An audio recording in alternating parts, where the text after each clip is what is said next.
Hey guys, and welcome to a new series on my channel. Recently I asked you guys whether or not you'd be interested in seeing a palette a day series. A couple of you did say you'd be interested in seeing that series testing all of the indie brand eyeshadow palettes that I have in my collection, and these are brand new to me. I made it kind of a mission in my personal life to support more independent brands and get more into indie eyeshadow brands. So I have been hauling a bunch. I've got a bunch of different indie brand haul shadow videos on my channel. I think there's 4 installments, and I will be trying to link those in the description box in case you guys are interested in checking them out and you haven't already. But I have 45 palettes that I have not tested, I have not put on my eyes. I have swatched most of these in the haul video, but in these videos I am going to fully swatch all of the palettes before we do one look. Not all of these palettes are still available. I noticed that after hauling them, some of them sell out. That's how indie brand shadows go. But in case some of them do come back in stock, and in case you guys have these palettes in your current collection and are interested in seeing a look, I am going to include all of the palettes that I hauled, regardless of whether or not they are still available. I am just picking the palettes that are really calling to me the day that I come up here to film these videos. And if you are interested in me doing a look with any one of those next, please leave it in the comments below.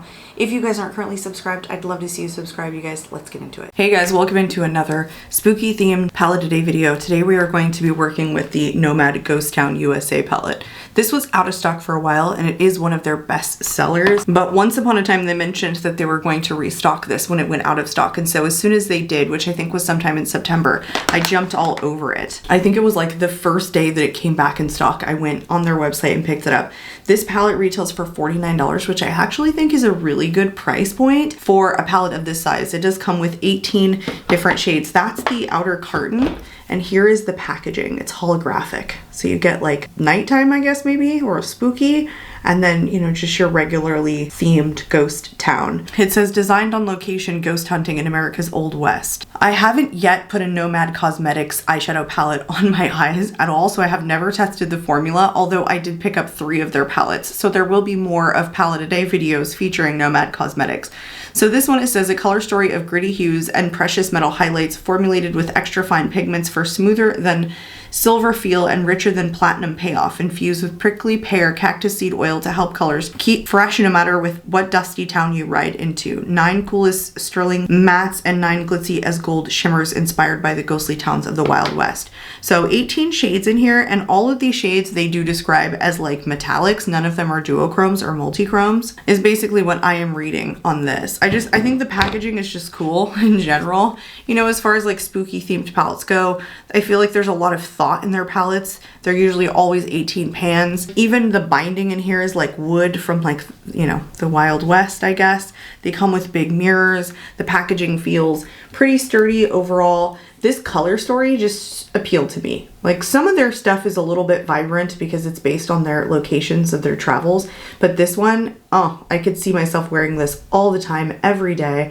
So because we are in spooky themed time, we are in October, I wanted to get this palette onto my eyes, feature it while it is still available. I'm pretty sure that they mentioned they'll restock it if it goes out of stock, but it's currently available right now for $49. So let's get this thing swatched out. I always start from left to right, top to bottom, but there's 18 shades here, so I'm not sure I'm gonna be able to get all of them on my arm on a single swatch, but I'm gonna try and do them as tightly as I possibly can, because I really do wanna see how these pull. I have swatched the Nomad formula before in my haul videos, but none in application, so that's what I'm most excited about. I'm pretty sure I know what I wanna do already. And I've got my green shirt on, so I wanna do something with green and brown. I think I'm just not sure about the shimmer, and all these shimmers look sparkly and delicious.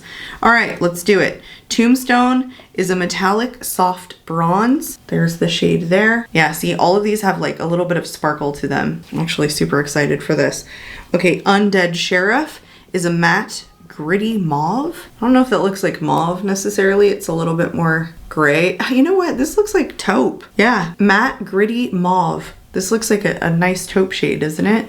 Everyday, very wearable. This next one is Quicksilver, which is a metallic polished silver. Look at that silver. Delish if it ever wants to focus. Look at that. Pretty dense.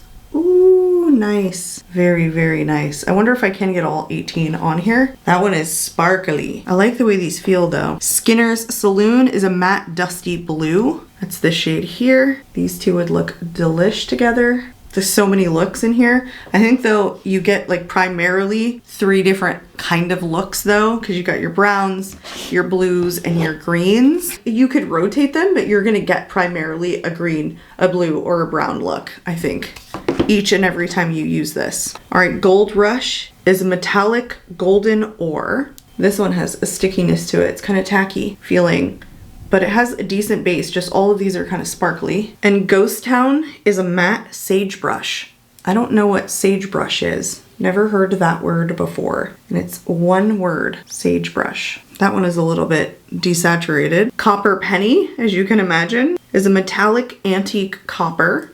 Ooh, that one is rich. That one has a lot of base to it. These names are crazy. The Bandit Queen is a matte whiskey brown.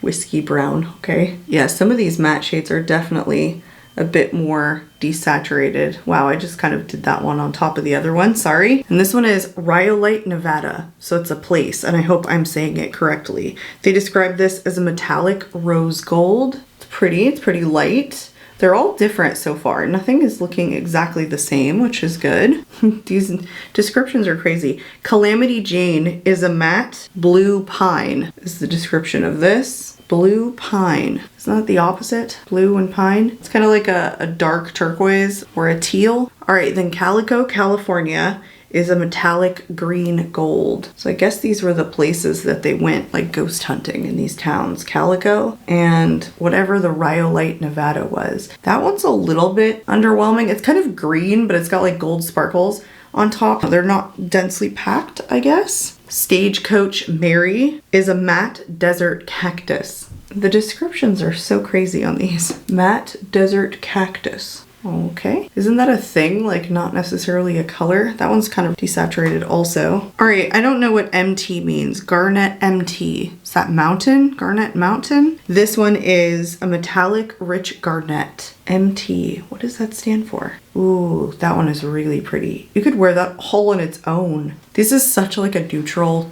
nude everyday palette.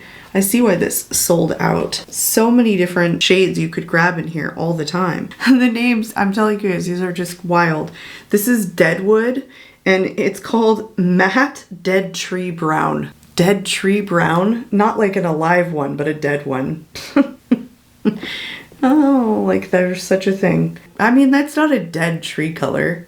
I've seen dead trees. They're more like this. That's what dead trees look like. They're all over the place now. After the freaking hurricanes, they turn light colored when they die. What do I know? All right, this next one is called Ghost Train. It's a metallic purple fluorite. I don't know what a fluorite is. Ooh, that one's pretty. That one's almost shifty right there. I don't think it is, but it has a stronger base than some of them. I'm gonna be able to fit this all on this hand because I did this so tightly. All right, Dead Man's Hand is this super deep turquoise. And it's a matte past midnight blue. Oh, past midnight is just black. Dang. I don't know if that's a pressed pigment or an eyeshadow. I don't think it even says what the formula is on these. All right, this one's beautiful. A smoky quartz. It's a metallic smoky quartz. Okay. The name is the description. There you go on that last one. This name is interesting.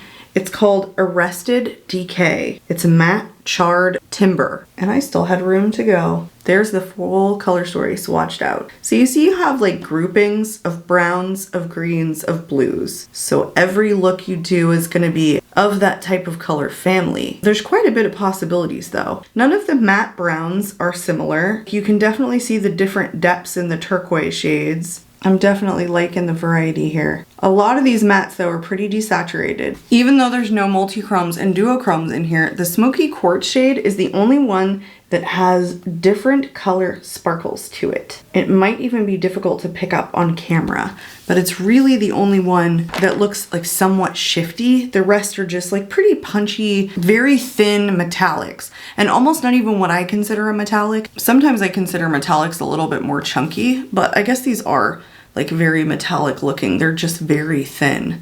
I think all of Nomad's formula is probably pretty thin. None of the 3 palettes that I have or that I have swatched are like chunky. All right, so I know what I'm gonna do. I'm gonna start off with this shade here because it's super desaturated. I'm probably gonna take this one in the outer corner, and I'm probably gonna take like one of these green shimmers here. I don't know which one. These two are very similar. Really, this is just meant to be a little bit more gold, and this one a little bit more green is what I think they were kind of going for, but it doesn't like translate that much differently when you get these swatched out. And the Gold Rush shade, which is this first one here, it just has a stronger base. So I might go with the Calico just because it's a little bit more green. Let's get this Stagecoach Mary on, and I'm actually using a brush that skips a lot with super pigmented shades. It's one of the Refer 27 brushes, and they never do well on really pigmented shadows. They're better at diffusing out, but even then, a lot of times these rougher brushes, they do a little bit of skipping. But I'm doing it because I feel like these shades are so desaturated that I can probably get away with it. I don't know. That was my reasoning. I so regretted that. That already started to get patchy with that rougher brush, so I switched to an IT Cosmetics blending brush. I really had to pack on the pigment with that. All right, I'm going to take Calamity Jane, which is the middle turquoise shade, this one right here. And I am actually going to try and take this like into the crease, but I'm gonna pack it on instead of blend it.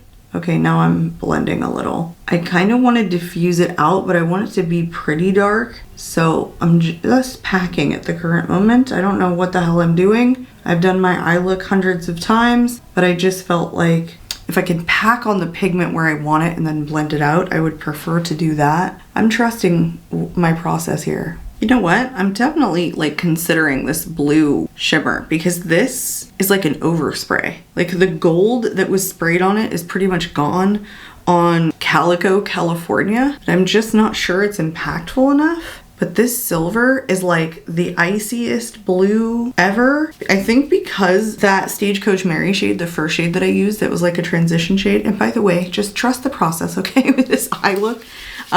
It just came out so much more like turquoise once I laid the turquoise over it, that I think that the Quicksilver shade is really gonna work just fine with this. So that's what I'm gonna use. I mean, there is definitely some sparkle fallout because I didn't use a glitter glue, but it's so less intense than like some of them. Okay, this shade right here was like the deepest gray. In the green column, it's this one, which was Arrested Decay. I think I wanna use that one as opposed to making the look more blue. Because if I bring in that really deep turquoise shade, it's all you're gonna see with this look. But I think that if I bring in this deeper shade out here, I don't know, it'll make it deeper, but also maybe give it some dimension. I'm using a super fat packer brush like I like, and making a mess, and I'll clean it up. That shade is so deep, it's literally almost black, which I love, you guys. If I can get like a black shade in every dark colored palette, like where there's a deep shimmer or a mid-tone shimmer, if you want to give me a deep black shade, I'm okay with that. Whoa, flash forward to a bit of time in the future. I went and I did the rest of my makeup. I actually threw on some lashes. I tight lined. I like these lashes. I think these are Moira Beauty lashes, and I think they're in like flirty style. I don't know. I barely feel the bands. These are so good. Let's finish up the eye look. I'm gonna take one of my ColourPop cream gel liners, the Multi-Chrome in Power Trip. I actually want the lower lash line to be pretty dang dark. I like how the eye look turned out because I was playing with it like crazy off camera. I think I took it too high, so I like removed it. I was blending it out with my fingers. I think I got it just how I want it. It looks really pretty, and I like this color, like with the color of my eyes too. This is definitely not the kind of look I would do going out, but for camera, it's really nice. It's actually not bad. Like it's definitely like a statement look. It's like smoky, but it's a little bit more intense than every day for sure. All right, let's put this in the waterline on the lower lashes, lower lash line. This particular shade is like a turquoise. I guess that fits. It's like a turquoise, but it flips purple. Where's the flip? Like right there. So like this eye looks more purple than that one when I was doing it. So I was like trying to rotate it to get more of the turquoise. Anyway, let's try this middle shade, Calamity Jane, on the... On the lower lash line, I think I want to go pretty heavy. I don't think I want to take that Arrested Decay, the brown shade, anywhere on the lower lash line, but I might. I don't know yet. I think I want it heavy. Like, I think I want a really deep lower lash line. Just all the way around. Smoke this sucker out. Yes. Yes, I think that's good. And then I'm taking my Maybelline Sky High for the lower lashes. I have noticed on my lower lashes, I do not like when they're thick and like clumpy, when they have like volume. I prefer that they're more lengthening, where I'm the opposite with my regular upper lashes. So like every time I grab for a different mascara, I always regret it. It always comes out chunkier than I want. So I like this one because it's not chunky at all. It's definitely more lengthening. I am going to go in with like a highlighter in the inner corner because all of these shades are too sparkly and I don't think that they shift quite enough, and I think that they're like really just going to give me a lot of sparkles. Like especially if I went in for this shade, the one that I used all over, it's going to turn out sparkly. It's not going to have like a huge reflective base. And I noticed I just don't like that every time I do it. I always regret going into the inner corner with something sparkly. I just want something light reflecting with no sparkles. Okay, after all the little touch-ups, you guys, the eye look is complete. I really liked the way that this turned out. It's definitely higher, darker, deeper, turquoise, not something that I would reach for all the time. But I think the reason that this palette is super duper popular, or it's their bestseller, is because of so many neutrals in here. I don't think that blues or turquoise are necessarily like a shade that I would reach for, but like the greens and the browns for sure. So there's so many of those shades that this is a palette I would reach for all the time. But I think you really have to like a very fine metallic that has sparkles to it, because that's what these are. Like every one of these shimmers is a fine metallic with sparkles to it. There's nothing chunky. These aren't multi-chromes. These aren't duochromes. They're not flippy. They're just sparkly metallics, and they're thin. They're soft and they're thin. Might be people's preference, and also one of the reasons that this palette is super popular. I thought the quality of everything was good. It performed well. It blended well. It was pigmented. It held its pigment. It wasn't diffusing out into nothing.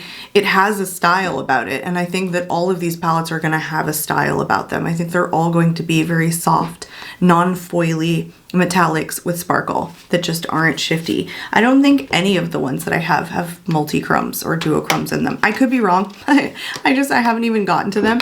But having tested this one, I think I'm really going to enjoy this formula. A definite formula that I could see myself reaching for pretty frequently.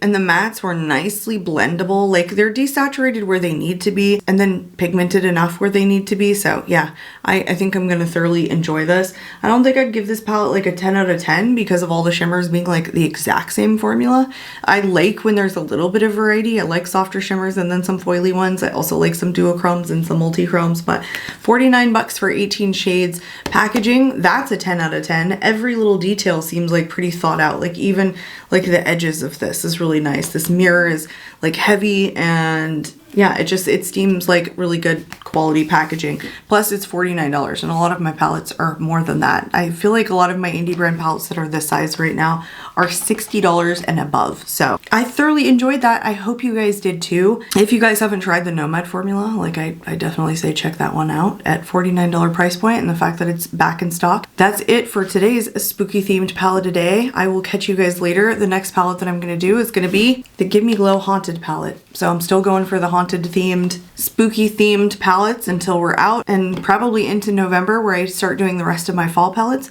Again, I hope you guys enjoyed today's video. If you guys are not currently subscribed, I would love to see you subscribe. I'm out of here, and I hope to catch you all in my next video. Bye guys.